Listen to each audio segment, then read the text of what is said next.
Madridistas, it's another episode of my Real Madrid story, and today we're going to be covering the England versus Serbia game, or Serbia versus England, as the case may be.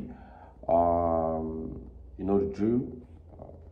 Please subscribe, like the page, leave a comment, basically engage. So the only Real Madrid player on duty today is Jude Bellingham, and he had a transcendent game, very close to the kind of game that Toni Kroos had against Scotland in the opening match of the tournament. England were good in the first half, and Serbia was good in pockets of minutes in the first, but were dominant in the second. And England played the way I did not expect them to. They sat way too deep for my liking. They sat back way too deep for my liking, especially with the quality of players that they have online, that they have in the team rather. They sat too deep for me, which is why I have to say that Bellingham's performance was just magnificent. And it was just magnificent in the fact that, he got the goal. It was a masterclass on how to play the number 10 as a modern midfielder, how to play the number 10 in modern times, right? He did everything we knew he could do at Real Madrid, which is find pockets of spaces, make those late runs into the box, and score absolutely unbelievable goals. But he was also marking as well. Like, he reads the game so intelligently that when he sees that they're on the back foot, he knows to drop deep and come and support Rice and Kevin Trippier on the left hand side. You will see him sprinting from Serbia's half to England's half to win the ball, and then also starting the attack as soon and as fast as possible. It was just amazing. It was just amazing. And I felt like he was playing like he had a point to prove. Like, you see celebration as well. I don't know if he was talking specifically to the Serbia fans or the rubbish and nonsensical statement that a lot of people have been making online, especially on Twitter, right? There has been the clamor for, you know what, let Jude drop back, let play Jude and Rice together, and then folding in front of them. But what you forget is that while I am not against Foden playing that role, like, I actually want to see Foden play that role and Bellingham play the number 8, right? I actually want to see that happen, and then let's see. But you're going to lose a lot from what Bellingham offers you. Those late runs, we know Foden does not hold a candle to Bellingham when it comes to those late runs, right? Whether you square it out, you don't square it out, you cross the ball, he's going to come for it. He's very physical, he's very agile, he's very fast, and very strong. He's an all-round player. He's going to sprint back to win the ball for you. Phil Foden is not going to do that. I'm sorry, Phil Foden is not going to do that. Why you guess the best of Phil Foden's quality when he's on the ball? Off the ball, I don't think he has a lot to offer. Off the ball, I don't think Phil Foden has a lot to offer. You could see it in this game, even while it was being played out of position. And what's why Gareth Southgate will get a lot of criticism. I also understand one fundamental about football. You play your best players in their best position. And the best player for England right now is Jude Bellingham. He's one of the leaders at that age. It's Jude Bellingham. So you can't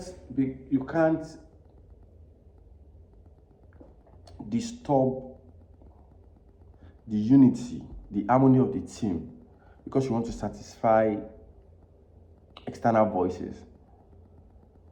Whether it goes your way or doesn't, especially if it does not go your way, they will come for you. I'm talking to you, Gareth Southgate. They will come for you. So, like, just for the sake of, let's just clear everything and let's just know without a doubt whether or not this can work. I actually want to see the Southgate try it. But I know for a fact that Jude is better as a number 10. Not that he can't play the 8 or he can't even play the 4. If you need him to, Jude will do that for you. He marks well, he wins the ball well, he does not make unnecessary fouls. He's a very, very mature player and commands respect of both his teammates and your position. You could see it yesterday.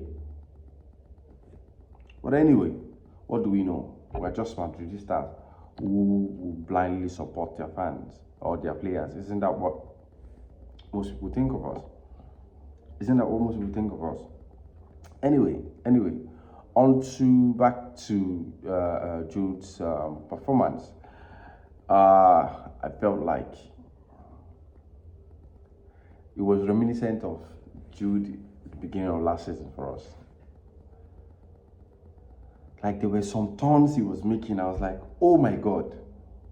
Like you win the ball, you turn, they'll foul him, he will turn again while he's falling and still keep the ball and continue playing and just like, you know what, advantage, play on. He lost the ball like I think 2 or 3 times in the entire game. It was transcendent. It was a level or 2 above everyone else on the pitch. The other players that impressed me, apart from the very well coordinated play from the entire Serbia team, is Saka. Saka was beating Pavlovic a lot. Every opportunity he gets to have him one-on-one, Saka was beating him a lot. Rice was also good, but Saka like basically phased out during the second half. But Rice was also good. It's my second best player in the team actually. Very, very composed and calm on the ball. And you need that in the middle of the park. England's next game is against Denmark. The Denmark side is really good as well. I saw the game against Slovenia. Very impressive side as well. And I have to tell you, this Euro is something else. It's something else. But all of our players have done really well so far. I think the only dark spot we have is Rudiger conceding on goal, Oselu not playing, but everyone else have had a really good time out. Looking forward to watching France play later today. Yeah, Mbappe, Tchouameni might not play because he's still a bit injured. Camavinga, hopefully he starts ahead of Rabiot, and then of course Mendy, hopefully he starts as well, like solid as a rock at that back line. But it was really, really good to see Jude. Really, really good to see Jude play. Okay, so the Ballon d'Or conversation is out again. And I have to say, over to you, Vinny. Your turn to shine because you guys are the top contenders for this thing. So let's see what happens. Let's see what happens. Thank you for always watching, for always engaging.